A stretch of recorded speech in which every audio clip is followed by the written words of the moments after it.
Kajian Kitab.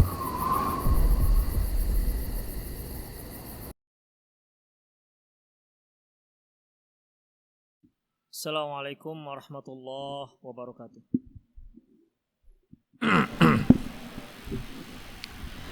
Innal hamdalillah nahmaduhu wa nasta'inuhu wa nastaghfiruh wa na'udzu billahi min shururi anfusina wa sayyiati a'malina.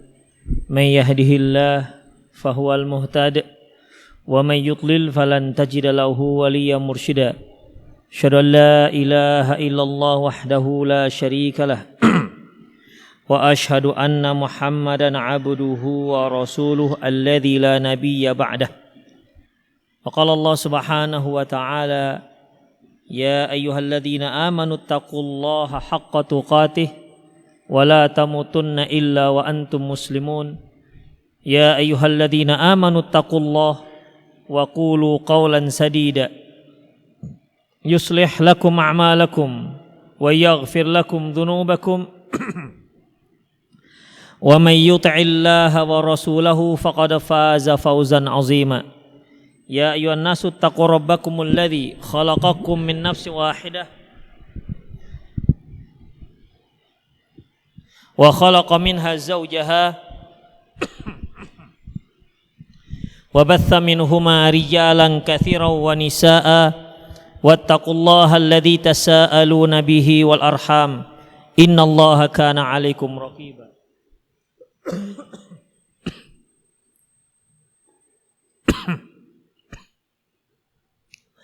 Amma ba'du, in astaqal hadithi kitabullah wa khairal hadi hadi Muhammad sallallahu alaihi wasallam wa syarrul umur muhdatsatuha wa kullu muhdatsatin bid'ah wa kullu bid'atin dhalalah wa kullu dhalalatin finnar. Ma'asyiral muslimin wal muslimat rahimani Allah wa iyyakum.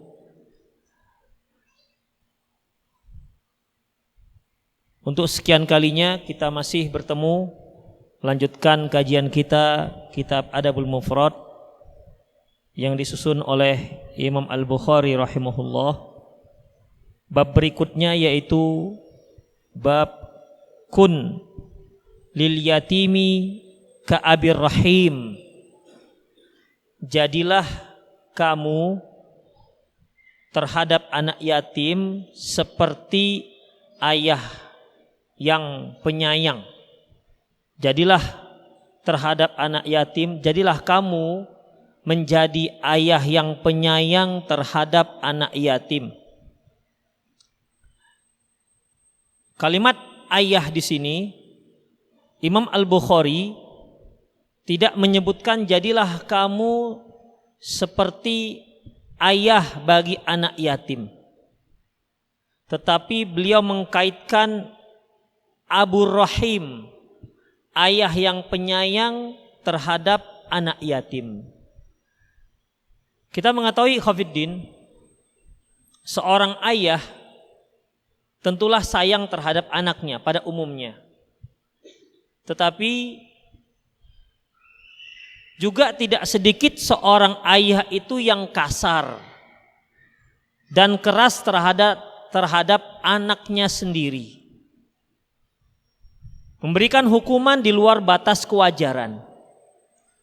Keras dan kasar tidak hanya dalam tindakan tetapi juga dalam ucapan. Oleh karena itu, Imam Al-Bukhari mengkaitkan ayah di sini dengan sifat penyayang. Jadilah kalian ayah yang penyayang terhadap anak yatim. Sebagaimana juga seharusnya seorang muslim itu jadilah seorang ayah yang penyayang terhadap anak yatim, terhadap anaknya sendiri. Memang terkadang seorang ayah dia bersikap kasar, bersikap keras terhadap anaknya sebagai ungkapan kasih sayang dia terhadap anaknya. Oleh karena itu dalam Islam, untuk menjadi seorang ayah yang penyayang itu ada batasan-batasannya, ada aturannya. sehingga dia disebut sebagai ayah yang penyayang. Oleh karena itu ikhwatiddin, tanpa ilmu syar'i seorang tidak bisa menjadi ayah yang penyayang. Mungkin sebagian orang mengira untuk menjadi seorang ayah yang penyayang mengabulkan setiap permintaan anak. Apa yang diminta si anak langsung diberikan. Mungkin itulah dalam kaedah mereka bahwasanya menjadi seorang penyayang. Makanya kita lihat anaknya menjadi anak yang manja, tidak mandiri, tidak tahan uji. Karena apa? Semua permintaannya dikabulkan oleh orang tuanya sebagai ungkapan kasih sayang terhadap anaknya. Seorang yang penyayang, ayah yang penyayang tidak seperti itu. Tidak semua yang harus diminta si anak itu harus dikabulkan. Dia harus punya ilmu, punya pertimbangan. Apakah hal itu akan memudaratkan ataukah bahkan akan mendatangkan maslahat bagi si anak. Misalnya, si anak minta kepada ayahnya smartphone misalnya. Sementara dia juga belum layak pakai smartphone. Sekaligus diberikan internet tanpa ada kontrol dari ayahnya. Ini sangat berbahaya. Karena media-media sosial, media internet, dunia maya banyak yang telah merusak anak-anak. Bahkan berapa banyak generasi sekarang ini tidak bisa berinteraksi dengan temannya dikarenakan usianya, waktunya habis dengan gadget yang ada di tangannya. Menjadi orang yang cuek, tidak peduli dengan sekitarnya. Yang dia perhatikan hanya gadget yang ada di tangannya. Inilah dampak negatif daripada sebuah permintaan. Oleh karena itu ikhwatiddin, jadilah kamu sebagai seorang ayah penyayang terhadap anak yatim. Ikhwatiddin rahimanallah wa iyyakum. Imam Al-Bukhari di bawah bab ini menyebutkan sebuah hadis an Abdurrahman bin Abza.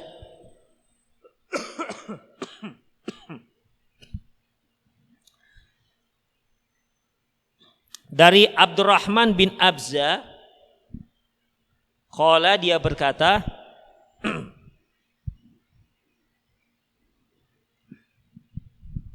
qala Daud, berkata Daud.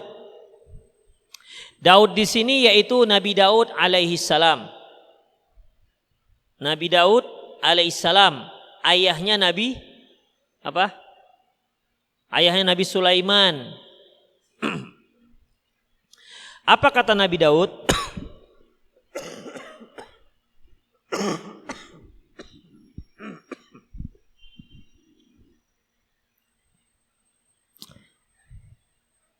Kunni lil yatim kal abir rahim. Jadilah kamu terhadap anak yatim ka abir rahim, seperti ayah yang penyayang. Wa'lam annaka kama tazra'u kadzalika tahsud. Ma aqbahal faqra ba'dal ghina wa aktharu min dhalik au aqbahu min dhalik ad-dalalatu ba'dal huda.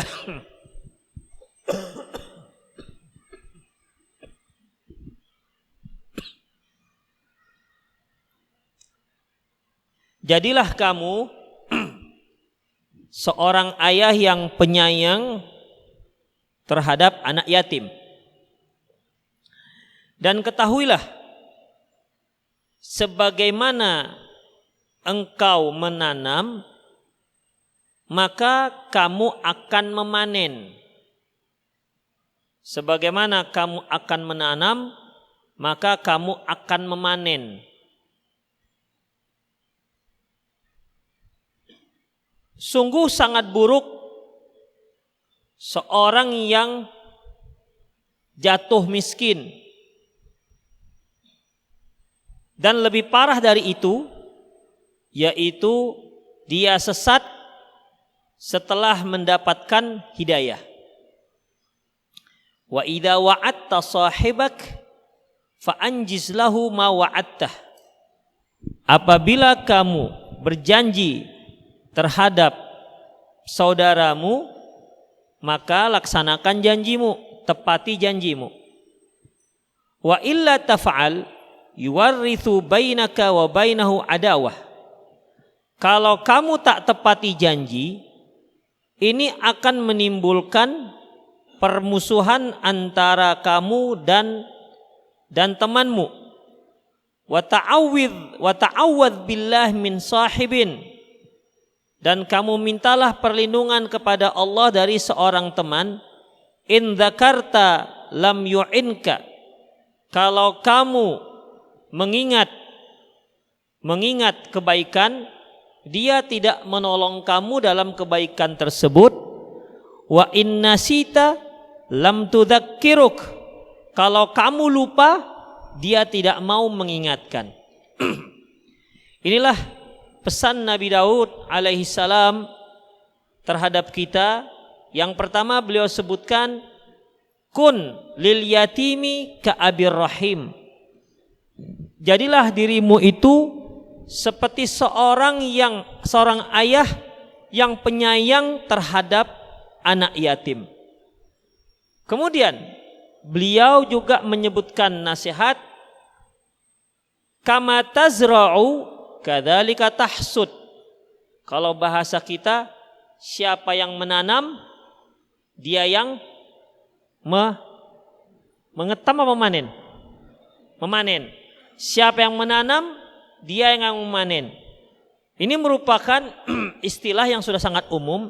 Ya, kalau kita yang menanam, tentunya kita yang akan memanen. Karena itu merupakan tanaman kita. Tergantung juga apa yang kita tanam. Kalau kita menanam rumput, tidak akan pernah muncul padi. Kalau kita menanam padi, akan muncul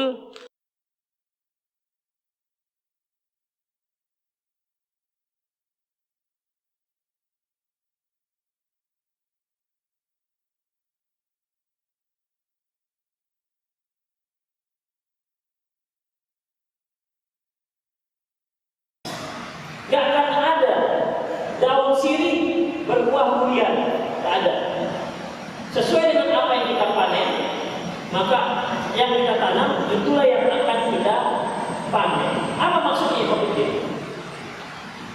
Di sini Nabi Daud alaihissalam menyebutkan menanam, kalimat menanam. Yang namanya menanam itu sangat erat sekali dengan tumbuh-tumbuh. Tidak ada orang menanam batu, tidak ada. Kalau ada orang menanam batu, dia tidak akan pernah panen dengan batu tersebut. Tapi kalau yang dia tanam tanaman, dia insya Allah akan memanen dari tanaman tersebut. Ini menunjukkan ikhwatiddin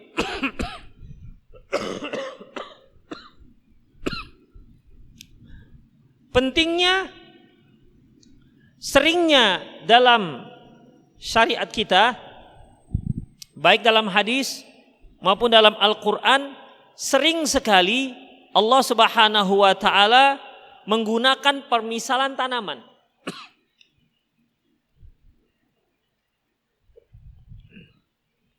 Ya, sering memberikan permisalan dengan tanaman. Contohnya Allah Subhanahu wa ta'ala menyebutkan tentang antara orang kafir, perbedaan orang kafir dengan orang mukmin. Allah Subhanahu wa taala menyebutkan dalam surat Ibrahim ayat 24, 20 sampai 26, alam taro kaifa daraballahu mathalan kalimatan thayyibatan kasyajaratin thayyibah asluha thabitun wa far'uha fis sama. Tidakkah kalian melihat Allah memberikan permisalan kalimat yang baik itu seperti pohon yang baik, pohon yang rindang. Di mana pohon yang rindang ini asluha thabit. Ini permisalan orang mukmin yang akarnya mantap, yang akarnya mencakar ke dalam bumi, kemudian wa far'uha fis sama, sementara cabang-cabangnya menjulang ke langit. Makanya ikhwafiddin, orang sering ta'ajub terhadap pohon yang kokoh akarnya dan lebat daunnya di atas ketimbang dengan pepohonan yang merayap. Kok merayap? Menjalar, ya. Seperti semangka, ya. Orang ta'ajub dengan apa? Dengan semangkanya, sementara pohonnya enggak. Tapi berapa banyak orang ta'ajub dengan pohon yang rindang walaupun tak punya buah. Ya, walaupun tak punya buah, bahkan dijadikan salah satu simbol partai. Saking ta'ajubnya itu. Ya, jadi kalaupun dia tak berbuah, dia bisa memberikan manfaat lain, yaitu tempat berteduh, dan juga bisa merubah CO2 menjadi H2O, ya, H2O air, O2, ya, bisa O2, dia bisa menyejukkan bumi Allah Subhanahu wa taala. Itulah permisalan seorang mukmin. Itu pohon rindang tanpa buah. Coba kalau dia berbuah, Masya Allah, itu sangat menarik mata, ya, sangat menarik pandangan. Apalagi kalau buahnya dari hijau ke kuning. Makanya kalau antum punya buah mangga, coba ndak usah diambil sampai kuning semua. Itu Masya Allah itu pemandangannya. Saya pernah punya seperti itu. Saya biarkan pohon mangga saya di pinggir jalan kuning semua. Setiap orang lewat nengok ke pohon mangga saya. Sampai ada yang nanya, Ustadz gak suka mangga? Saya bilang jangan menuduh. Memang enak ditengok ikhwafiddin. Itulah pohon. Itulah seorang mukmin.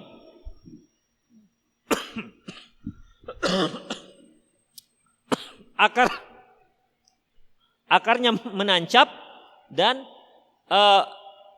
daunnya, ranting-rantingnya menjulang tinggi. Kemudian tidak hanya itu, tu'ti ukulaha kullahinin bi'idni rabbiha. Dia akan memberikan makanannya kepada manusia dengan izin Allah Subhanahu wa taala. Wa yadribullahu amthala linnasi la'allahum yatadzakkarun. Demikian Allah memberikan permisalan kepada manusia agar mereka berfikir. Artinya manusia yang rahmatan lil alamin itu yang mantap akarnya. Apa itu? Imannya mantap. Ya. Imannya seperti akar tunjang, bukan seperti akar serabut. Yang dikasih Indomie sudah tercabut. Tapi dia bagian akar tunjang. Ya, menancap dalam ke hatinya keimanan tersebut. Itulah seorang mukmin. Dan tidak hanya itu, hasil tancapan keimanan tersebut bahkan akan membuahkan hasil, menunjukkan pandangan orang-orang yang ada di sekitarnya. Hanya melihat saja, dia nggak bagi-bagi duit. Dia nggak bagi-bagi duit, nggak bagi-bagi hasil. Dengan melihat saja, orang sekitar sudah merasa takjub. Masya Allah, sejuk mata melihatnya. Dengan akhlaknya, dengan adabnya, itulah seorang mukmin. Belum lagi kalau dia bagi-bagi duit. Masya Allah, udahlah. Kalau dia ini jomblo, dikejar-kejar akhwat ini. Demikian. Sudahlah adabnya bagus, dermawan pula, Masya Allah. Makanya persis seperti pohon yang disebutkan Allah Subhanahu wa taala. Wa mathalu kalimatin khabithatin. Adapun permisalan kalimat yang buruk. Kasyajaratin khabithah. Seperti pohon yang buruk. Ijtuthat min fawqil ard. Malaha min qarar. Yang tercabut dari bumi dan dia tidak mantap, tercabut dari bumi. Malaha min qaror, dia tidak tetap tempatnya. Terkadang ke sana, terkadang kemari. Ini seperti orang-orang munafik. Makanya ikhwatiddin, belum pernah ada sejarahnya pohon yang tercabut dari bumi dia akan memberikan buah. Belum pernah ada sejarahnya pohon yang sudah tercabut akarnya dari bumi lantas dia akan menyejukkan pandangan orang yang ada sekitarnya. Enggak. Bahkan orang yang sekitarnya ingin memanfaatkan dia untuk menjadi kayu bakar. Dibakar aja nih daripada merusak pandangan. Kenapa ya Khofiddin? Dia akan menunjukkan pemandangan yang buruk. Kenapa? Kering kerontang. Makanya Allah Subhanahu wa taala juga menyebutkan permisal orang munafik. Wa idza ra'aitahum tu'jibuka ajsamuhum. Kalau kalian melihatnya, kalian merasa kagum dengan jasadnya. Wa iyaqulu tasma' liqaulihim. Kalau dia bicara, kalian akan dengar ucapannya, saking hebatnya dia bicara. Ka'annahum khusyubum musannada. Tapi dia seperti batang yang tersandar. Tidak ada keimanan yang tercancap dalam hatinya. Suatu hari akan ketahuan bahwasanya dia tak punya akar. Akan ketahuan buruk-buruknya. Itulah yang Allah Subhanahu wa taala berikan permisalan. Ya. Permisalan berupa pepohonan. Kemudian nih khofiddin rahimani Allah wa iyyakum.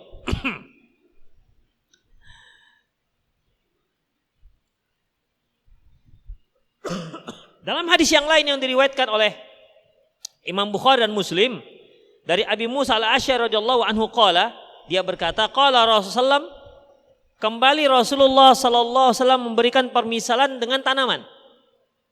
Mathalul mu'min alladzi yaqra'ul Qur'an wa ya'malu bihi kamathali atrujah rihuha thayyibun wa ta'muha thayyibun. Permisalan seorang mukmin yang membaca Al-Qur'an dan mengamalkannya itu seperti buah atrujah. Antum nanti tengoklah atrujah di Google. Gimana bentuknya? Di mana aromanya wangi dan enak rasanya. Ya, aromanya wangi, enak rasanya. Kalau pohon tadi ikhwafiddin bermanfaat untuk orang sekitar. Dilihat pemandangannya sejuk mata, apalagi kalau dia berbuah. Kalau atrujah dia rasanya enak dan bermanfaat untuk orang sekitar ya berupa wangi. Ya. Buahnya wangi. Wa mathalul mu'min alladzi la yaqra'ul Qur'an kamathali tamar rihuha la rihalaha wa ta'muha hulwun. Dan orang mukmin yang enggak baca Quran itu seperti kurma.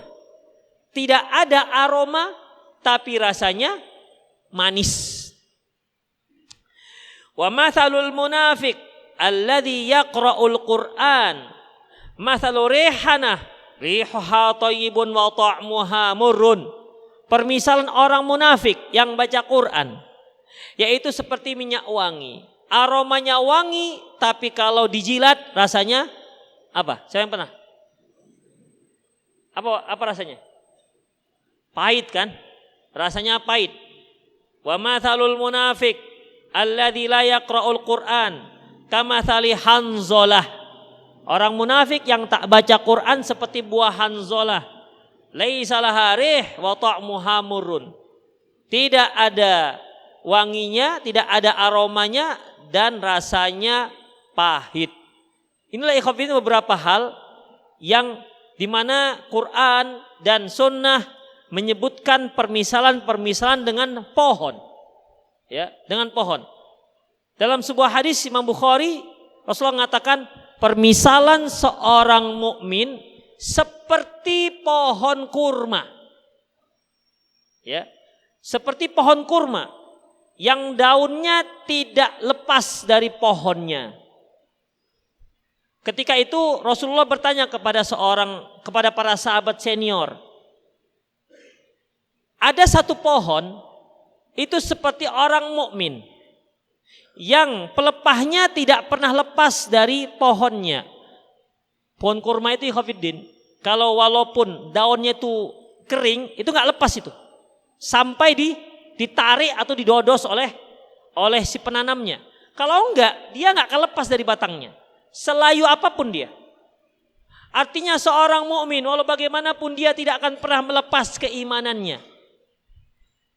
Kata Rasulullah, mukmin ini seperti sebuah pohon yang tidak pernah lepas pelepahnya.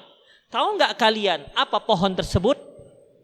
Para sahabat mikir dan menyebutkan beberapa pohon yang tumbuh di lembah Madinah, namun tidak ada yang tepat. Abdullah bin Umar waktu itu adalah seorang yang paling junior dari kalangan para sahabat. Dia mau menjawab kurma, pohon kurma, tapi karena di depan itu banyak orang tua, dia segan mau menjawab. Tapi setelah dia pulang, dia katakan kepada ayahnya. Siapa ayahnya? Umar bin Khattab. Kalau bahasa kita ya, kalau bahasa kitanya nih, ya tadi awak tahulah itu pohon kurma. Kenapa nggak kau bilang? Nah, gitulah. Itulah kalau bahasa kita. Kenapa nggak kau bilang? Sesungguhnya kalau kau bilang itu lebih aku sukai ketimbang ini dan ini dan ini. Itulah bahasa kita lah. Ya. Demikian ikhwatiddin rahimanallahu wa iyyakum. Lagi-lagi Rasulullah memberikan permisalan dengan pohon kurma. Kama tazra'u tahsud.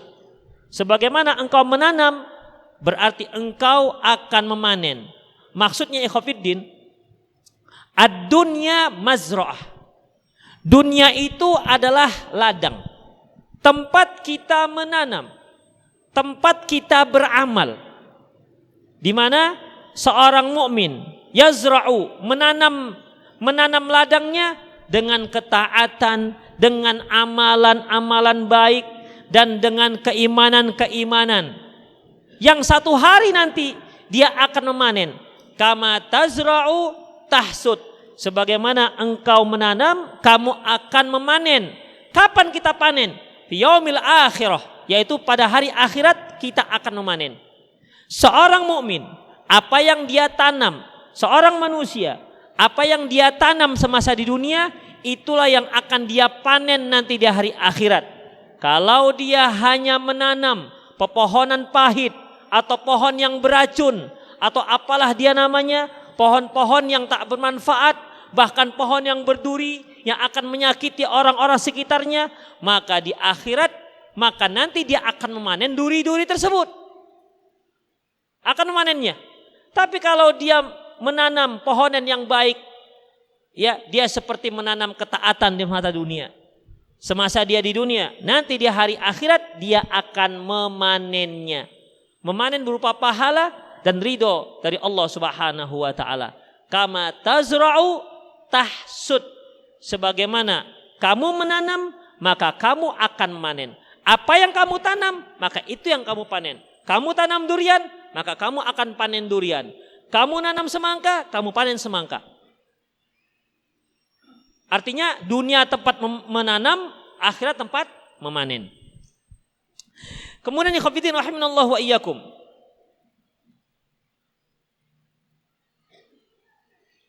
Di sini ma aqbahul faqr ba'dal ghina. Ma aqbahul faqr ba'dal ghina. Kita ulangi sedikit hadisnya. Kun lil yatimi ka'abir rahim. Jadilah kamu terhadap anak yatim itu bagaikan seorang ayah yang pengasih, penyayang terhadap anaknya. Artinya, kalau kita berhadapan dengan anak yatim atau kita mengasuh anak yatim, posisikan diri kita, sikapilah mereka seperti anak kandung. Seperti anak kita sendiri yang menyayangi anaknya sendiri tanpa membeda-bedakannya. Itu maksudnya. Apakah dia boleh dipukul? Sebagaimana seorang tua, jika memang memukul itu sebuah maslahat, silakan dia boleh memukul. Tapi tentunya memukul itu ada aturannya. Ya, kita banyaklah di antara kita yang pernah memukul anaknya. Memukul artinya bukan harus retak kepala, patah tulang kaki. Ya, memukul. Pukul lembut, pukul keras, memukul namanya. Dan di dalam Islam boleh memukul anak. Siapa bilang nggak boleh memukul anak? Pukul istri boleh, silahkan, tetapi ada aturannya. Ya, Rasulullah Sallallahu Alaihi Wasallam pernah bersabda,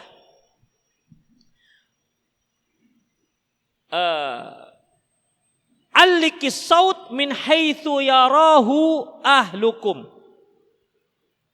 Gantungkan rotanmu, kalau bahasa kita rotan lah ya. Kalau bahasa Arabnya cambuk. Tapi kan nggak pernah kita mukul anak pakai cambuk, ya kan? Cambuk itu biasanya untuk kuda kepang, ya, untuk kuda. Kalau anak biasanya bahasa kita rotan, ya. Letakkan rotan itu di tempat yang bisa dilihat oleh keluargamu. Kalau bisa kasih tahu ini rotan bagi siapa yang melanggar peraturan. Nah, tapi letak agak tinggi sedikit, jangan sampai bisa dijangkau. Kalau enggak hilang. Itu dia pengalaman saya masalahnya itu. 3 rotan hilang 3. Letakkan ikhwatiddin di mana bisa dilihat oleh keluargamu. Artinya untuk apa? Itu sebagai peringatan.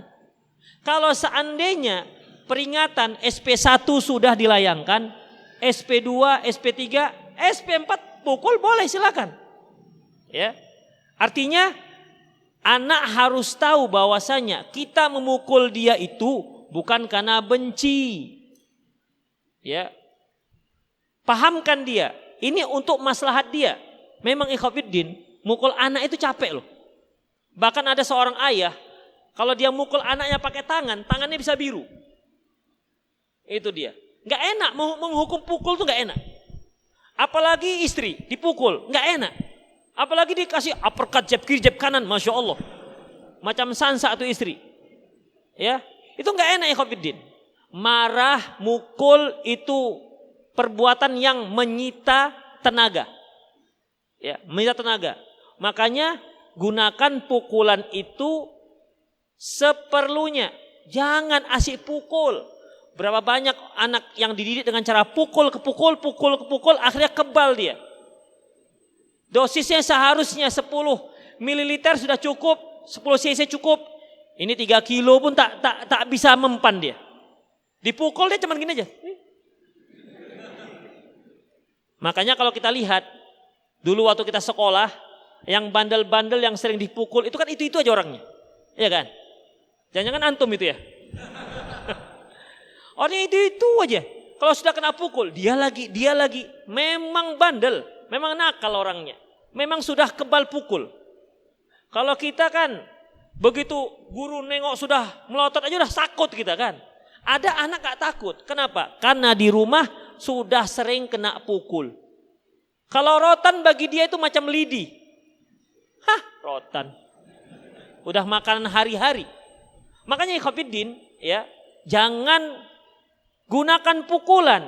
Pukulan itu untuk yang terakhir. Ya, pukulan untuk yang terakhir. Untuk anak kita. Yang terakhir baru pukul. Artinya itu sudah jurus pamungkas untuk mendidik anak. Sama juga mendidik istri, itu pamungkasnya yang pukul. Terakhir sekali. Bukan istri gak pakai jilbab, kena jab sekali. Puak. Dek, pakai jilbab lah. Jadi dibogem sekali baru kemudian pakai jilbab lah dek. Ditendangnya, puk. Kena megeri dia. Kemudian, dek, sholat lah dek. Ikhwatiddin, itu bukan pendidikan. Ya, bukan pendidikan. Ini membuat anak akan semakin kasar dan akan semakin beringas. Baik, itu anak. Bolehkah kita memukul anak yatim? Kalau anak kita, okelah anak kita kan. Bolehkah kita memukul anak yatim? Ikhwatiddin, boleh. Sebagaimana nanti hadis berikutnya. Boleh saja, sebagaimana kandungan dari hadis ini, kul lil yatimi ka'abir rahim, jadilah kalian terhadap anak yatim itu seperti seorang ayah yang penyayang. Kita menyayangi anak itu juga boleh dengan cara memukul. Kenapa kita pukul? Agar dia bisa lurus. Dia kita ajarkan adab. Jika memang peringatan-peringatan tidak dia indahkan. Kemudian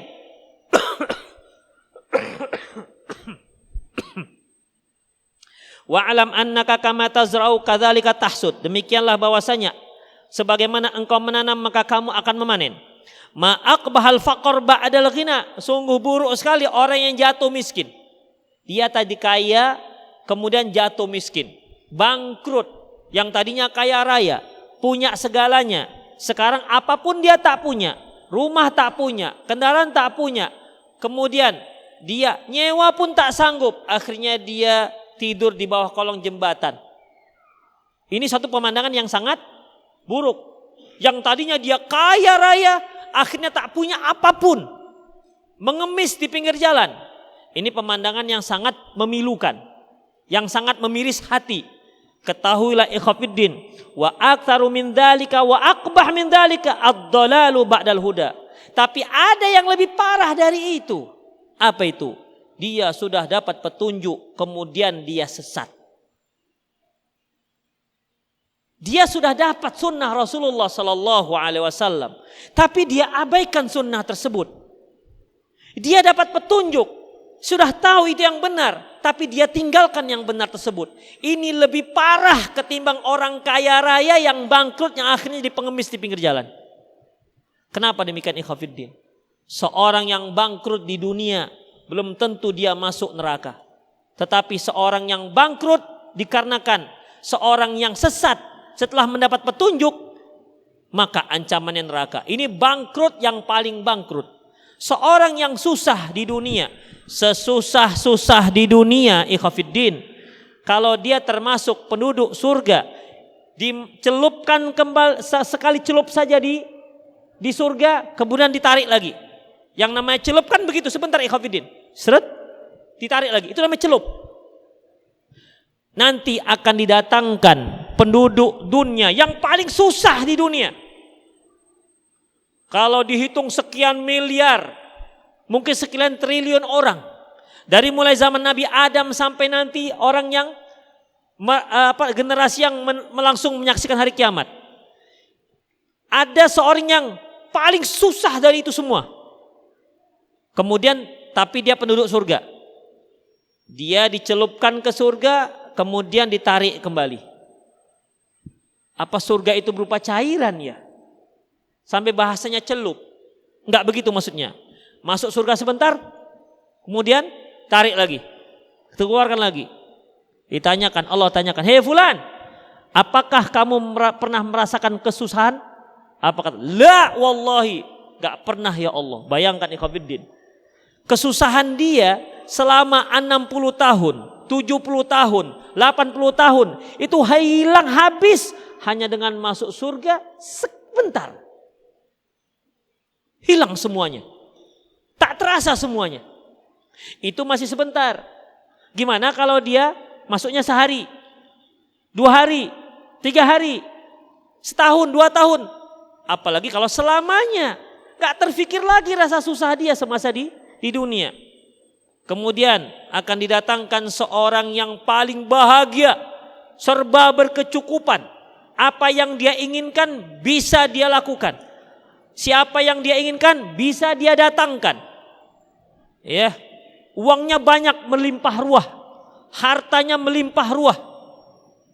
Orang melihat orang yang paling senang semasa di dunia, tapi sayangnya dia penduduk neraka. Dicelup sekali celup neraka, ditarik lagi. Tanyakan, fulan, apakah kamu pernah merasakan kesenangan? Apa katanya? La wallahi, tidak demi Allah. Sekali celup di neraka, hilang semua rasa keindahan yang dia rasakan di dunia. Itu sekali celup. Gimana kalau sehari, 2 hari, apalagi kalau sampai selamanya. Demikian ikhwafiddin. Makanya kalau seorang yang bangkrut, yang tadinya kaya raya, kemudian berubah menjadi miskin, menjadi pengemis, itu satu pemandangan yang miris. Tapi yang lebih parah, dia sudah tahu hidayah, dia bahkan sudah pernah mengetahui hidayah, kemudian dia tinggalkan. Na'udzubillah min dzalik. Ini lebih parah, lebih miris ketimbang yang pertama tadi. Dan banyak itu ikhwafiddin. Ya. Dia tahu ini hidayah, tapi dia tinggalkan. Dikarenakan mengikuti syahwatnya, dikarenakan mengikuti masyarakatnya, dikarenakan mengikuti komunitasnya. Na'udzubillah min dzalik. Makanya hati-hati ikhwatiddin rahimani Allah wa iyyakum. Kemudian wa idza wa'atta sahibak fa'anjis lahu ma wa'attahu. Apabila kamu berjanji dengan saudaramu, laksanakan janjimu. Fa illa taf'al yuwarithu bainaka wa bainahu adawah. Kalau enggak nanti akan muncul tunas-tunas permusuhan. Dan memang ikhwatiddin, sering sekali kita itu kalau sudah berjanji, janji kita itu seling molor. Bahkan kalau di Indonesia sepertinya janji itu memang wajib molor. Begitu seringnya. Apalagi kalau kita sudah buat event. Event jam 9:30. Biasanya panitia buat jam 9. Kenapa jam 9? Biasanya datang 9:10. Begitu. Kan sudah menjadi kebiasaan kita.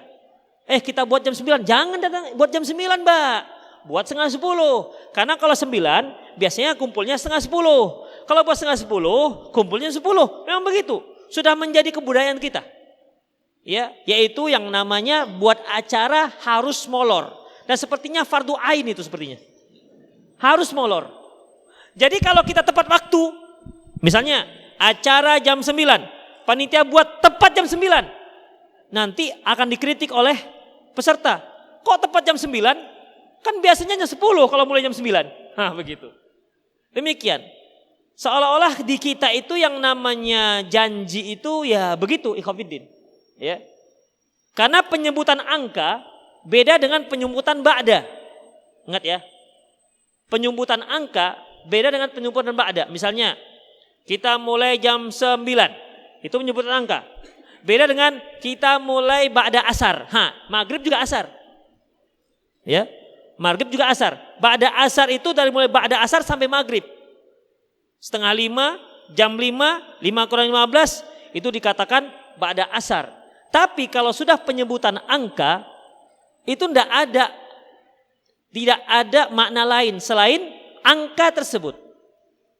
Dan memang ikhwatiddin begitulah kita. Budaya kita begitu. Ya.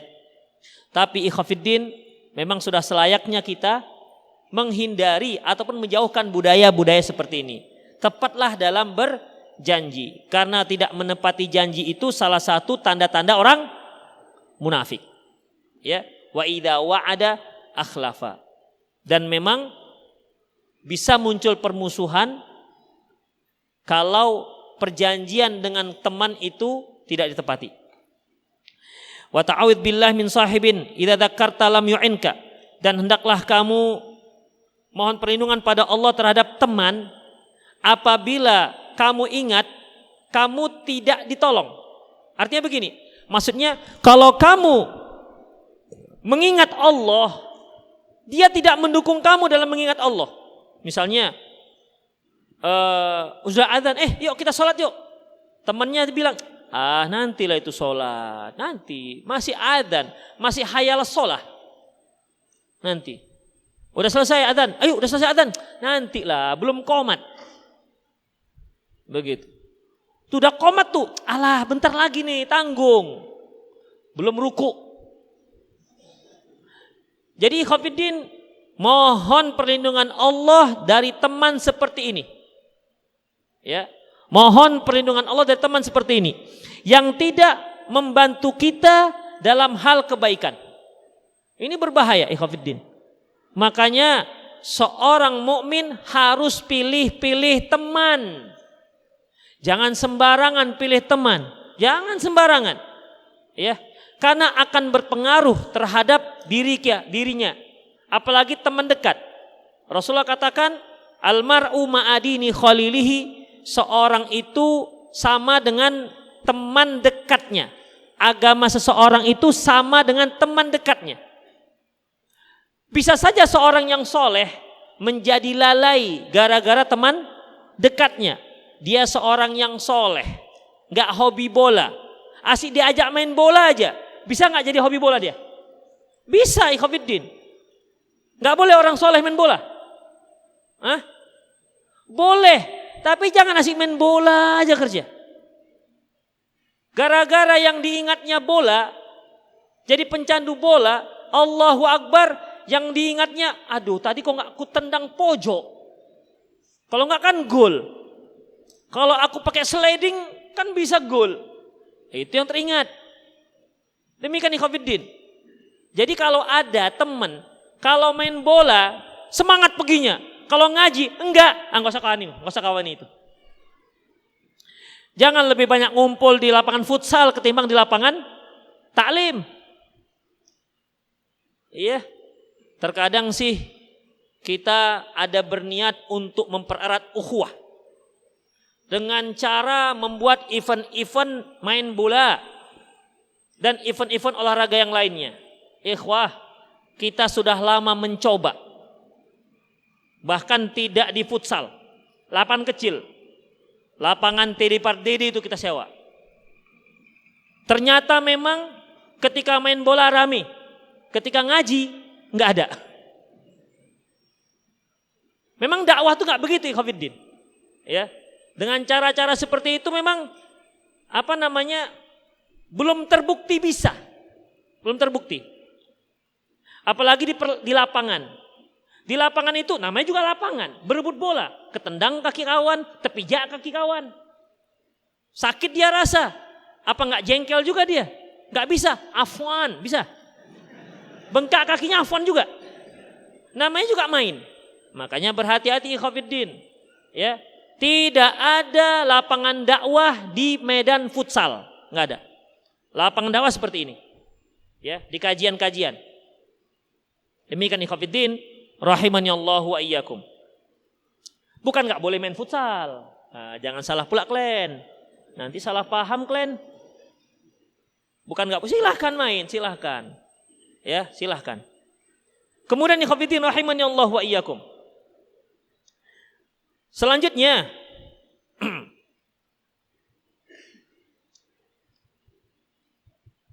kemudian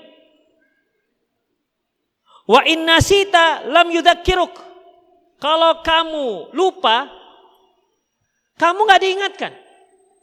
Misalnya nih adzan nih, dia dengar tuh adzan, nggak diingatkan ya kita. Kita lagi asik apalah begitu, mungkin kita kerja, dia dengar, tapi dia nggak ingatkan kita. Yuk kita sholat yuk. Ikhwatiddin, kalau ada teman seperti ini ikhwatiddin, nggak usah kawan nih, sekedar kenal saja. Wa ta'awudz billah. Mohon kepada Allah perlindungan dari teman yang seperti ini.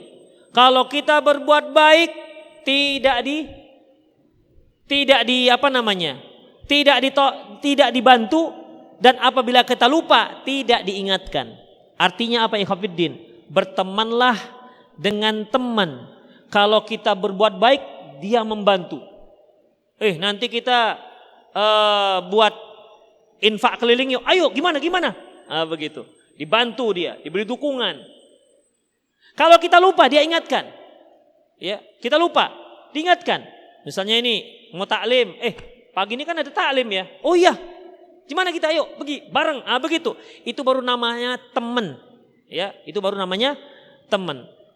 Oleh karena ikhwatiddin rahimanallah wa iyyakum, Allah Subhanahu wa taala menyebutkan yauma ya'addu dzalimu ala yadayhi yaqulu ya laitani takhadtu ma'ar rasuli sabila, yaitu pada hari nanti orang-orang zalim menggigit tangannya. Apa katanya?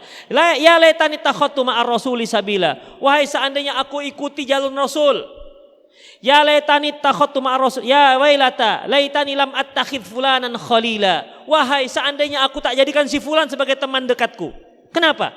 Laqad adallani ba'da dzikri ba'da idja'ani, dia yang sudah menyesatkan aku setelah datang hidayah itu kepadaku. Berapa banyak ikhwatiddin orang-orang yang berjatuhan dari jalan dakwah. Sudah ngaji, ketemu teman, gak ngaji lagi. Begitu. Sudah mulai tumbuh jenggotnya. Begitu dapat teman, masuk lagi jenggotnya. Gak jadi tumbuh. Demikian ikhwatiddin, gara-gara teman. Selanjutnya ikhwatiddin rahimani Allah wa iyyakum. Oleh karena itu para salafus saleh pernah mengatakan bahwasanya min fikhir rajul, di antara fikih untuk memahami seseorang min fikhir rajul, untuk memahami seorang itu bagaimana? Ma'kaluhu, siapa teman makannya. Wa mashrabuhu, siapa teman minumnya. Wa mamsyah, dan siapa teman jalannya. Kalau mau memahami seseorang, lihat dia makan dengan siapa. Kalau dia makan dengan orang baik-baik, kalau dia makan dengan orang yang bertakwa, dia itu orang baik. Siapa teman minumnya? Siapa teman nongkrongnya? Di mana tempat dia nongkrong? Ya, di mana tempat dia nongkrong? Itu akan menunjukkan siapa dia dan siapa teman jalannya. Makanya Khofiddin, antum mau nilai seseorang teman, lihat siapa teman jalannya. Kalau dia mungkin kita nggak paham, teman jalannya mungkin kita paham. Kalau teman jalannya orang soleh, berarti dia adalah orang soleh. Itu cara min fikhir rajul. Artinya apa Khofiddin? Seorang yang fakih, faham, dia akan pilih-pilih siapa teman makannya. Ya, dia akan pilih-pilih. Bukankah Rasulullah mengatakan, la ya'kulut ta'amaka illa taqi. Jangan ada yang makan makananmu kecuali orang yang takwa saja. Jangan ada yang makan makananmu kecuali orang yang takwa saja. Artinya bagaimana? Ya, gak akan mungkin seorang dia makan bareng kecuali dengan orang-orang yang bertakwa. Tandanya dia nyaman dengan orang-orang yang bertakwa. Demikian ikhwatiddin rahimani Allah wa iyyakum. Satu hadis lagi. An Asma bin Ubaid, dari Asma bin Ubaid qala, dia berkata, qultu li Ibnu Sirin, aku berkata kepada Ibnu Sirin, indi yatim, aku mengasuh anak yatim. Qala, dia berkata, isna' bihi ma tasna'u biwaladik. Sikapilah dia sebagaimana engkau menyikapi anakmu. Idribhu ma tadribu waladak. Pukul dia seperti kamu memukul anakmu. Begitu Khofiddin. Ini menunjukkan bahwasanya boleh kita pukul anak yatim. Boleh. Tapi ingat, kita memukul dia seperti memukul anak. Sebagaimana kita memukul anak itu tujuannya untuk untuk memberi dia adab, untuk memperbaiki sikap dia yang salah. Itulah yang namanya memukul anak. Demikian juga boleh kita memukul anak yatim. Jadi bukan yang diasumsikan sebagian orang kalau pelihara anak yatim tidak boleh dipukul. Akhirnya anak yatim ini jadi bandelnya luar biasa, ya kan? Sampai-sampai image di tengah masyarakat kalau sudah yatim identik dengan bandel. Begitu Khofiddin. Saya dengar sendiri. Dia bandel, anak yatim. Oh, pantas. Begitu. Kenapa? Sepertinya kalau sudah anak yatim itu kebal hukum. Tidak boleh dipukul. Boleh dipukul. Tapi ingat Khofiddin, kita pukul itu pukul sayang. Kita melihat ada maslahatnya kita pukul. Jangan sampai anak kita pukulnya dikit, anak yatim yang salah pukulnya macam pukul maling. Ya, ini jelas diharamkan. Artinya sama seperti yang tadi. Kun lil yatimi ka abir rahim. Jadikanlah diri kalian itu menjadi anak seorang ayah yang penyayang terhadap anak yatim. Jadi intinya Khofiddin, perlakukan anak yatim seperti kita memperlakukan anak kita sendiri. Kita perbaiki, kita cukupi makanannya, minumannya, pakaiannya, tempat tinggalnya, pendidikannya, dan kalau memang perlu dihukum, silahkan hukum. Kalau dia perlu dipukul, perlu dipukul. Tapi ingat, di dalam Islam, hukum pukul itu alternatif terakhir. Ingat ya, hukum pukul itu alternatif terakhir. Jangan sampai kita orang tua memukul anak, kalau ditanya berapa kali bapak sudah mukul anak bapak, nggak tahulah, banyak kali, nggak terhitung lagi. Jangan, ya, jangan. Kalau bisa kita mukul anak itu nggak sampai 5 jari. Saya mukul anak berapa? 2 kali lah selama 16 tahun misalnya. Harusnya begitu. Jangan berapa mukul anak pak selama 10 tahun. Mungkin udah 2.500 kali lah gitu. Saking banyaknya. Allahu Akbar. Khofiddin, jangan ya. Sekali lagi, pukul itu alternatif terakhir, bukan alternatif yang pertama. Sesungguhnya mazada min unfin illa syanah. Tidak ada kekerasan itu tidak akan menambah kecuali semakin buruk. Demikian ikhwatiddin rahimani Allahu wa iyyakum. Oleh karena itu, bagaimana caranya agar kita memukul anak itu merupakan pendidikan? Pukul dalam keadaan tidak emosi. Ya. Pukullah anak kita dalam keadaan tidak emosi. Memang dia pantas kita pukul. Sebab kalau kita pukul dalam keadaan emosi, nanti berujung apa? Berujung pukulan kita itu tidak terkontrol. Itulah dia. Antum tahu gimana orang emosi? Mukulnya. Kalau dia pukul, gak emosi, terkontrol. Seberapa kira-kira sakit yang kita perlukan untuk dia. Tapi kalau sudah emosi, itu dari belakang, Mas. Bunyi, zut, begitu. Iya, gak terkontrol lagi. Makanya jangan emosi mukul. Kalau sudah emosi, ikhwatiddin, apa kata orang? Kata orang Arab, al-ghadabu, marah itu, yabda'u bidayatuha al-junun wa nihayatuha an-nadam, kata orang Arab. Yang namanya marah mulanya seperti orang gila, akhirnya adalah penyesalan. Makanya mukul, ingat, jangan emosi. Kalau sudah emosi, patah tangannya. Baru, ya Allah kok sampai patah tangannya. Nak, maaf nak, gak begitu maksud bapak. Gak maksud apalagi sudah patah tangannya. Makanya hati-hati dalam menghukum pakai pukul. Demikian ikhwatiddin. Ya, demikian aku qouli hadza wa astaghfirullah li wa lakum wal muslimin innahul ghafurur rahim. Silakan para ikhwan bertanya melalui para akhwat nanti bertanyanya. Jam 6:15 jatah akhwat. Pertanyaan.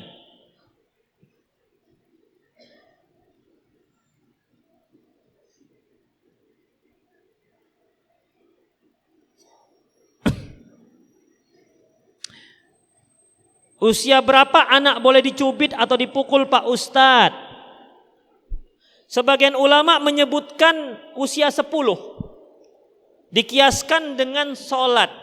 Muru auladakum bis sholati wa hum fi sab'i sinin. Suruh anak kalian sholat di saat mereka berusia 7 tahun. Wadribu alaiha wa hum fi 10 sinin. Dan pukul dia kalau dia sudah berusia 10 tahun. Namun ikhwatiddin Allahu a'lam bissawab, usia sebelum itu juga dibolehkan selama pukul kita itu punya takaran. Ya. Kalau bayi boleh enggak dipukul? Ikhwatiddin, pukul itu hanya diberikan kepada si anak kalau dia tahu itu sebagai hukuman. Kalau enggak tahu dia sebagai hukuman, enggak boleh dipukul. Karena tujuan hukuman memukul itu untuk memperbaiki dia. Kalau dia nggak paham nggak boleh.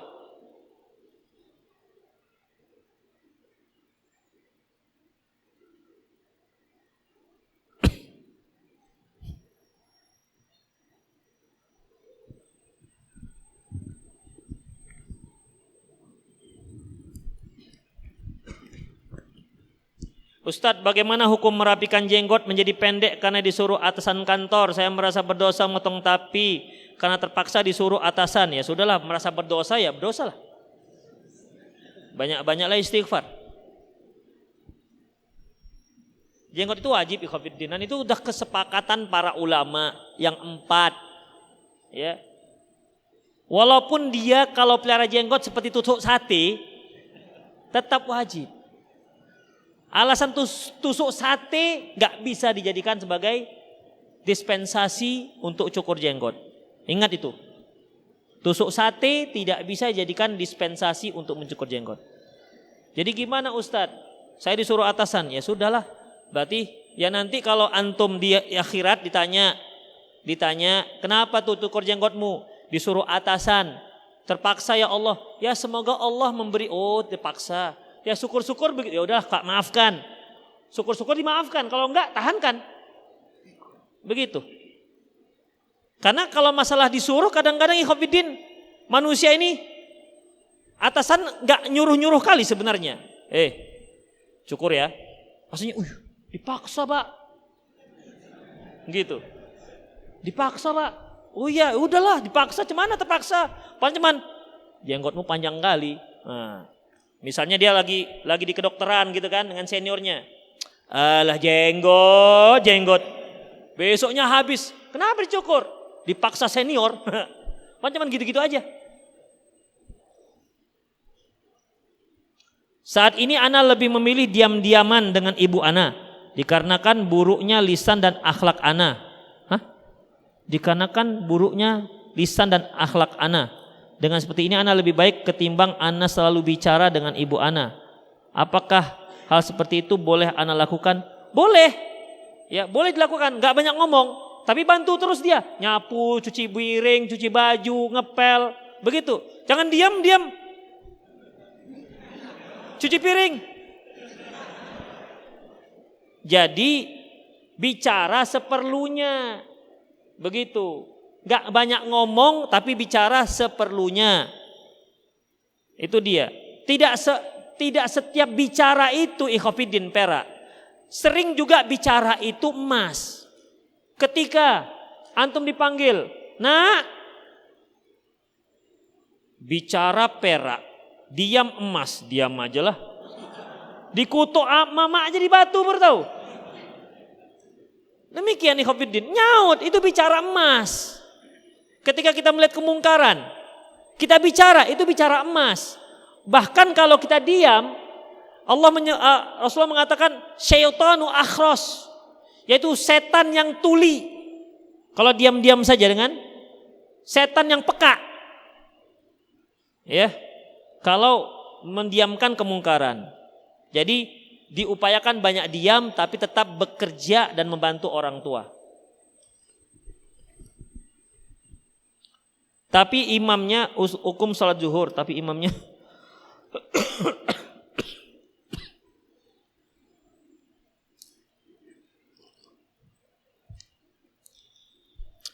hukum salat zuhur tapi imamnya mengeraskan bacaannya, apakah sah-sah?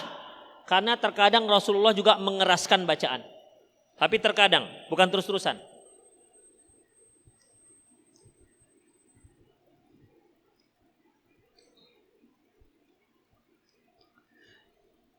Ustadz, bagaimana menasihati suami yang lebih suka ngabisinkan waktunya di tempat ngopi daripada bersama keluarga?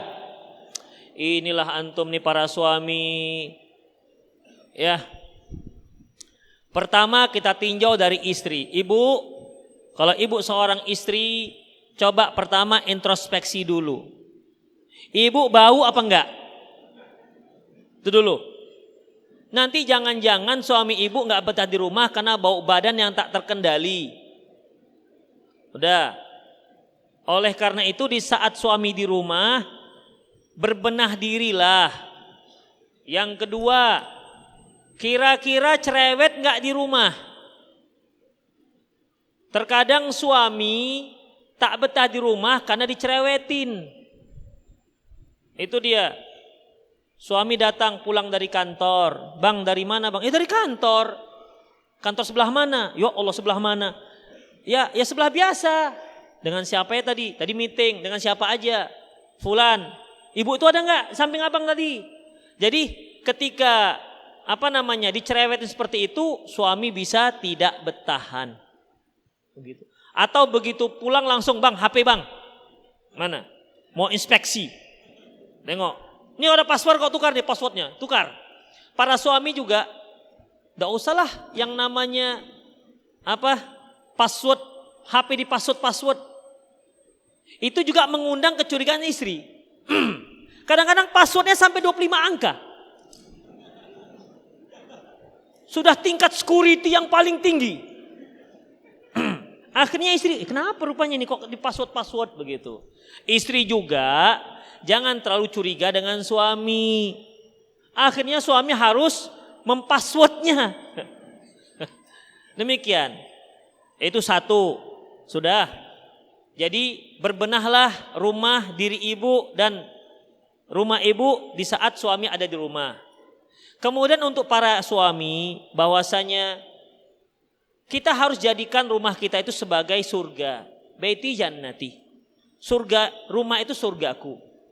Di mana waktu kita, sisa waktu kita itu sebenarnya istri dan anak kita lebih berhak untuk mendapatkan itu ketimbang kita nongkrong di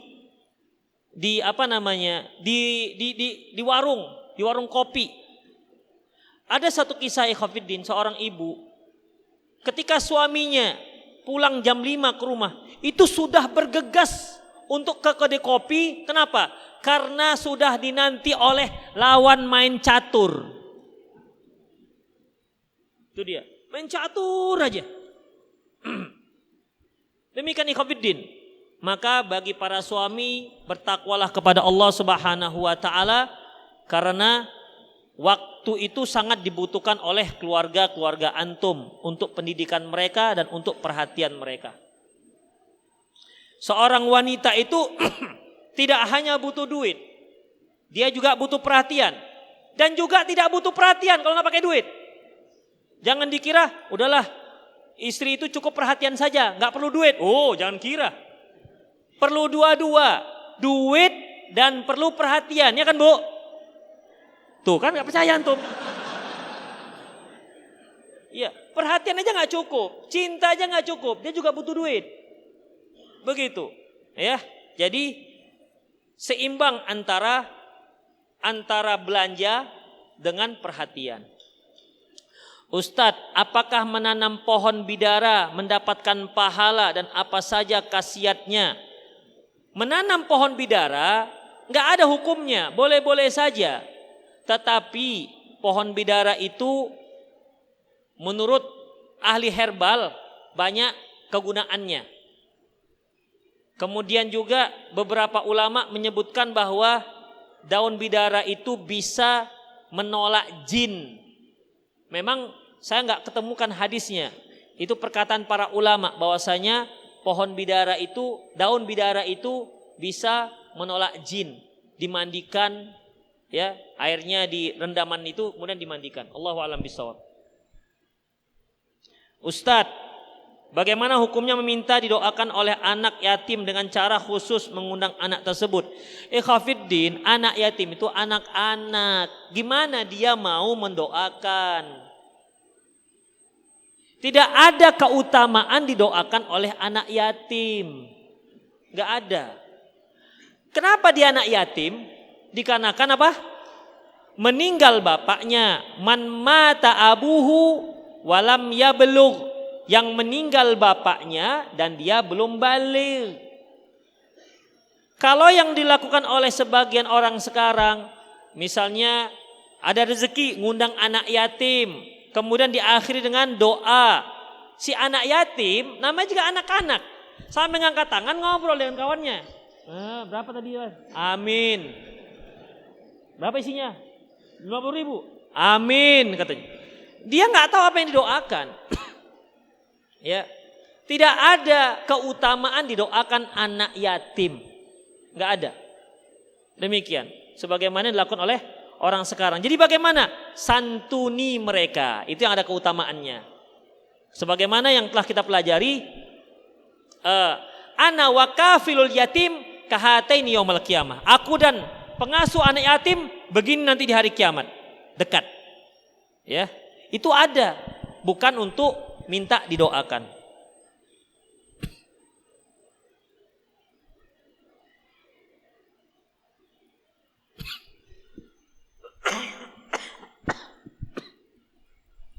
Bagaimana kita mengetahui ciri orang Syiah di sekitaran kita? Ikhwatiddin, di antaranya kalau antum lihat mereka kalau sholat bawa tanah tembikar ditaruh di depan sujud, itu ciri Syiah. Karena apa? Mereka nggak akan sholat kecuali pakai tanah Karbala itu. Mereka katakan tanah dari Karbala. Harus ada itu diletakkan di tempat sujudnya. Itu di antara salah satu yang sangat mencolok. Teman saya mengatakan bahwa ada hadis yang mengatakan jika terjadi perpecahan di kalangan umatku, ikutilah yang paling banyak pengikutnya. Benarkah ini? Enggak. Ya. Tidak. Bahkan ayat menyebutkan sebaliknya. Wa in tuti aktsara man fil ardi yudilluka an sabilih. Kalau engkau mengikuti kebanyakan orang, maka mereka akan menyesatkan kamu dari jalan Allah. Ini kebalikan malahan.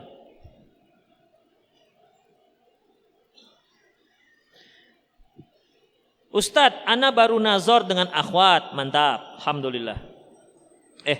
Di bawah lagi. Udah sama. Insya Allah bulan depan ana khidbah.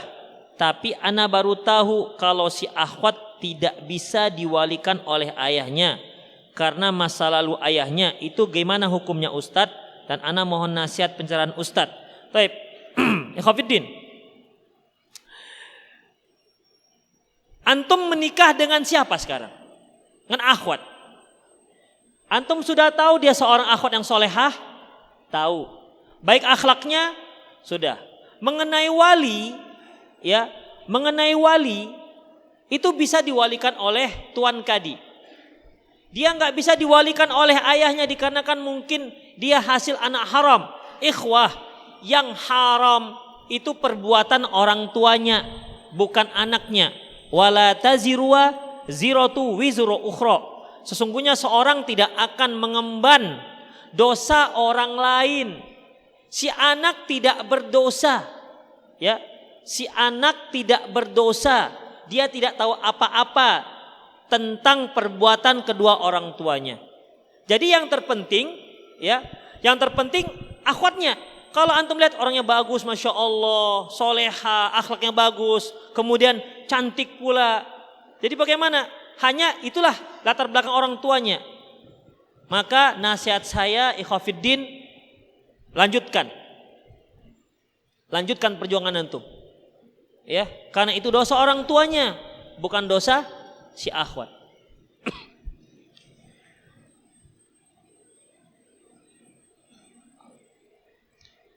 Apakah zakat fitrah boleh disampaikan langsung kepada fakir miskin atau harus melalui panitia zakat? Boleh langsung.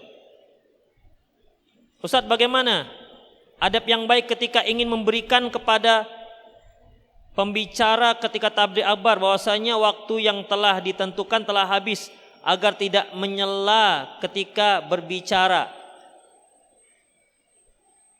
Antum tulis selembar kertas, tulis Pak Ustadz waktu habis. Gitu, jangan senggol. Pak, habis Pak. Jangan. Ya, tulis saja kertas, taruhkan di depannya. Begitu. Sibuk dia enggak lagi, tulis lagi, lebih besar, letakkan depannya. Begitu ikhwatiddin. Nanti dia akan mengatur ritme dia. Tapi ikhwatiddin, jangan langsung pas habis bilang, Ustadz 10 menit lagi waktu habis. Ingatkan. Jadi dia bisa mempercepat kalau dia punya makalah, target mempercepat jalan makalahnya.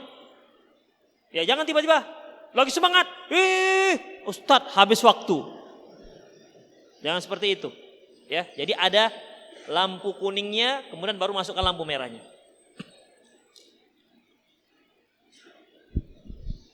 Taib ikhwatiddin rahimanallahu wa iyyakum. Alhamdulillah untuk antum para ikhwan sudah selesai. Ya, antum silahkan untuk beranjak. Saya melanjutkan masih dengan akhwat, masih ada 10 menit lagi. Silakan antum sudah boleh dipersilakan untuk meninggalkan tempat.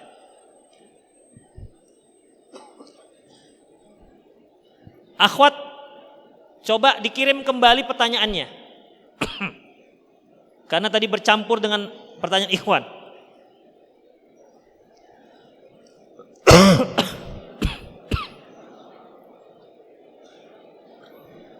Bismillah Ustadz, apakah Syiah juga terpecah? Dan apakah semua golongan Syiah kafir? Umumnya sekarang Syiah itu sudah kafir. Adapun Syiah Zaidiyah, mereka penyimpangannya hanya satu, yaitu bahwasanya Ali bin Abi Thalib lebih afdol dibandingkan yang lain. Dibandingkan Abu Bakar, Umar dan Utsman. Hanya itu. Adapun mereka tidak mengkafirkan Abu Bakar, Umar, Utsman dan sahabat-sahabat yang lainnya.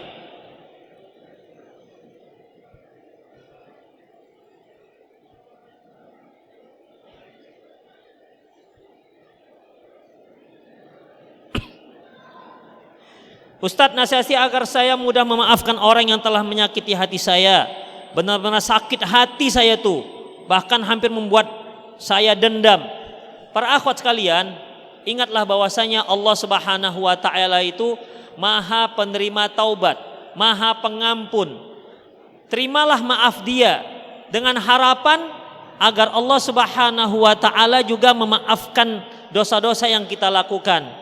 Karena al-jaza ma'al jinsil amal, sesungguhnya al-jaza ma'al jinsil amal, balasan itu sesuai dengan apa yang kita lakukan. Apabila kita suka memaafkan orang, maka kita juga akan dimaafkan oleh Allah Subhanahu wa taala. Dan tidak ada di antara kita yang terlepas dari kesalahan. Ustadz, bolehkah kita sholat istikharah setelah menerima lamaran seorang ikhwan? Apakah boleh sholat istikharah setiap hari sampai saya menemukan jawaban dari doa sholat istikharah saya? Perhatikan, istikharah itu tidak harus ada jawabannya melalui mimpi atau apapun dia. Istikharah itu jawabannya yaitu apabila anti berlanjut, maka Allah Subhanahu wa taala memudahkan semua urusan anti. Itulah hasil istikharahnya. Kalau seandainya ketika pengurusan batallah atau sulit sekali untuk melanjutkannya, berarti Allah menginginkan tidak terjadi perjodohan tersebut. Makanya yang namanya istikharah tidak harus dapat jawaban dari mimpi ataupun tidur. Demikian.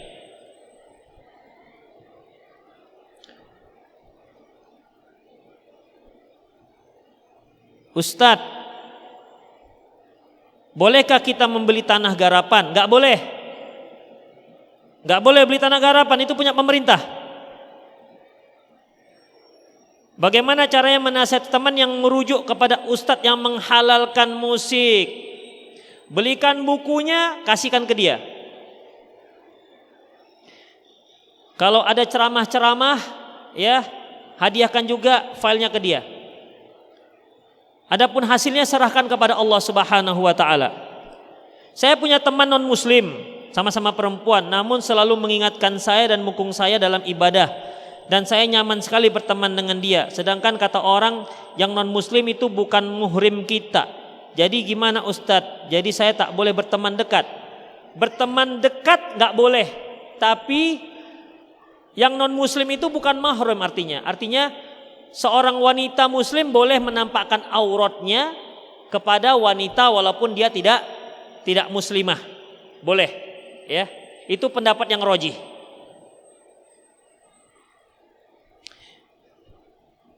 Allah Subhanahu wa taala mengatakan wala la tajidu qauman yu'minuna billahi wal yawmil akhir yu'adduna man haddallaha wa rasulah. Kamu tidak akan dapati orang-orang yang beriman terhadap Allah dan hari akhirat mencintai orang-orang yang memusuhi Allah dan Rasulnya. Jika kita bertugas sebagai petanggung jawab peralatan di suatu acara, namun acara tersebut mengharuskan adanya hiburan berupa nyanyian yang mengandung musik, alhasil kita berkewajiban menyediakan alat musik untuk memainkan saat kegiatan berlangsung. Bagaimana solusi masalah ini? Padahal kita tahu musik itu haram. Jangan jadi petugasnya.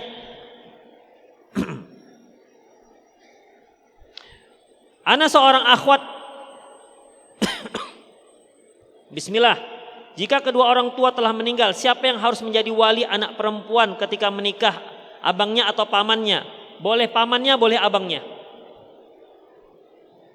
Ustadz, apa hukumnya kuliah di lingkungan orang-orang tarekat?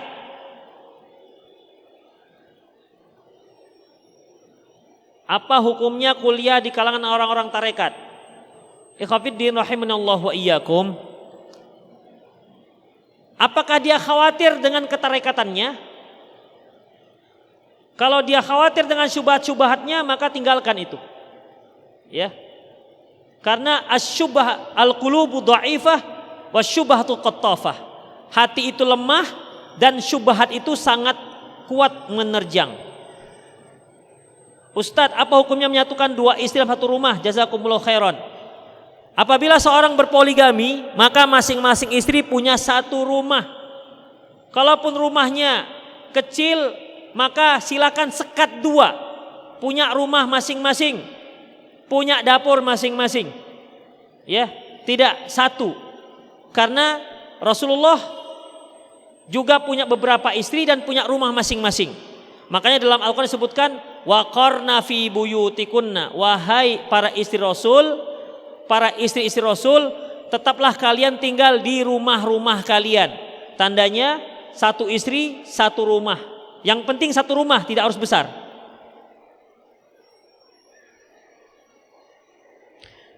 Ustadz, anak kuliah di UIN Fakultas Syariat dan ada mata kuliah filsafat hukum Islam.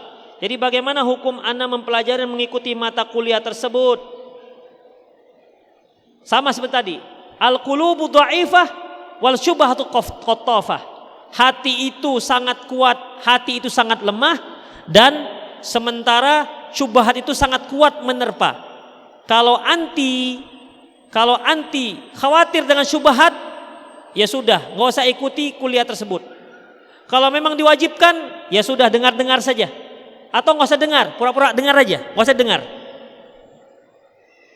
Menyolati seorang yang dalam semasa hidupnya tidak pernah mengerjakan sholat, sedangkan kita mengetahui bahwa siapa pembayaran orang kafir.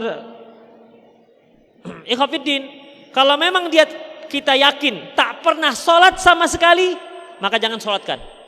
Karena para ulama sepakat, mereka yang tak pernah sholat maka dia kafir menurut kesepakatan para ulama.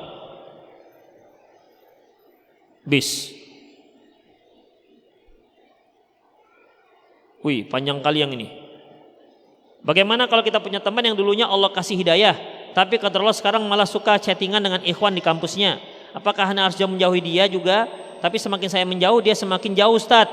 Yang dulu selalu pakai handshake kemana-mana, sekarang sudah tidak lagi.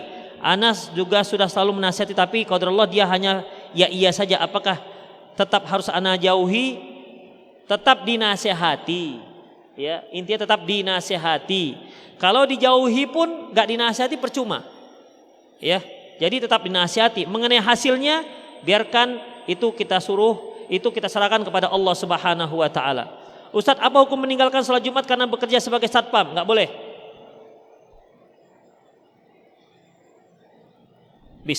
Demikianlah ikhwatiddin rahimanallahu wa iyyakum, semoga bermanfaat. Aqulu qouli hadza wa astaghfirullah li wa lakum wa lisal muslimin innahu ghafurur rahim. Subhanakallahumma wa bihamdik asyhadu an la ilaha illa anta astaghfiruka wa atubu ilaik. Wa akhiru da'wana alhamdulillahi rabbil alamin. Assalamualaikum warahmatullahi wabarakatuh.